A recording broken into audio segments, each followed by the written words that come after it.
Israel was prepared to substantially broaden its operation in the Gaza Strip, the country's prime minister said on Sunday as its military planes continued to bomb targets in Gaza City. The Israel Defense Forces have attacked more than 1,000 air targets in the Gaza Strip, Prime Minister Benjamin Netanyahu said at a cabinet meeting.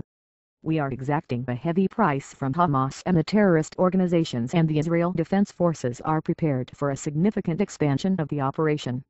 He gave no specifics and made no mention of the possibility of a ground offensive. Palestinian medical officials said Sunday at least 11 civilians, including women and young children, were killed in an Israeli airstrike in Gaza City. At least 50 Palestinians were killed in 4 days, NBC's Heyman Mohildin reported.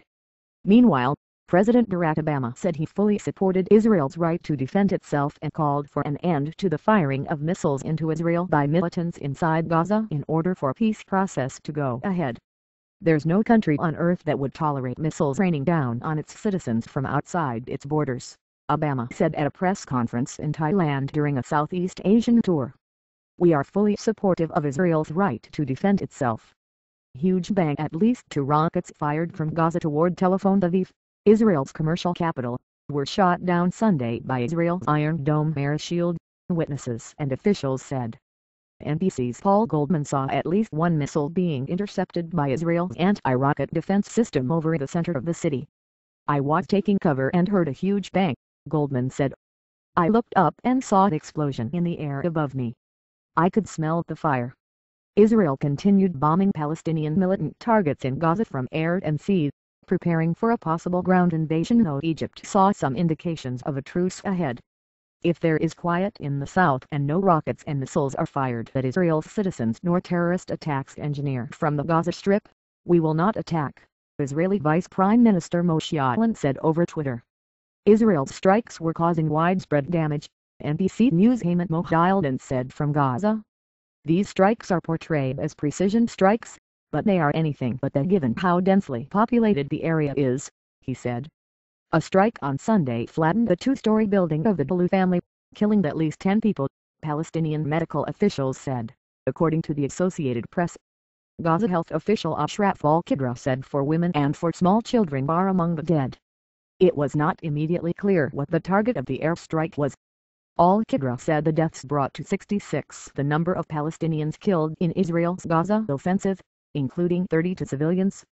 More than 500 rockets fired from Gaza have hit Israel, killing 3 people and injuring dozens. Journalists wounded overnight. 6 journalists were wounded in Gaza City when Israeli warplanes hit a television station, according to Agence France Presse. Reuters said witnesses identified the station as Al-Quds, which Israel sees as pro-Hamas.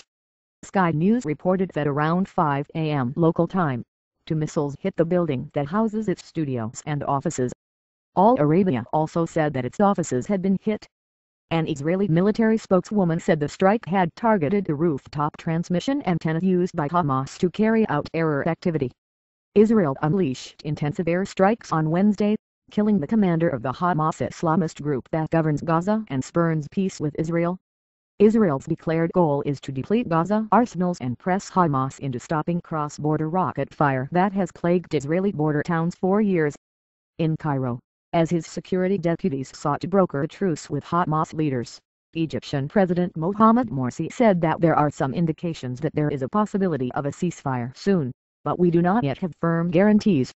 Egypt has mediated previous ceasefire deals between Israel and Hamas, the latest of which unraveled with recent violence. The Palestinian official told Reuters the truce discussions would continue in Cairo on Sunday, saying there is hope, but it was too early to say whether the efforts would succeed. In Jerusalem, an Israeli official declined to comment on the negotiations.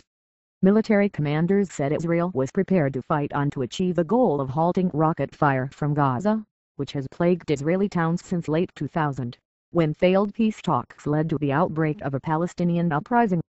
Diplomats at the United Nations said Secretary General Ban Ki-moon is expected to visit Israel and Egypt in the coming week to push for an end to the fighting. Ground offensive Israel, with tanks and artillery positioned along the frontier, said it was still weighing the ground offensive. Israeli cabinet ministers decided on Friday to more than double the current reserve troop quota set for the Gaza offensive to 75,000, and around 16,000 reservists have already been called up. Asked by reporters whether a ground operation was possible, Tal Russo, commander of the Israeli forces on the Gaza frontier, said, "Definitely. We have a plan. It will take time.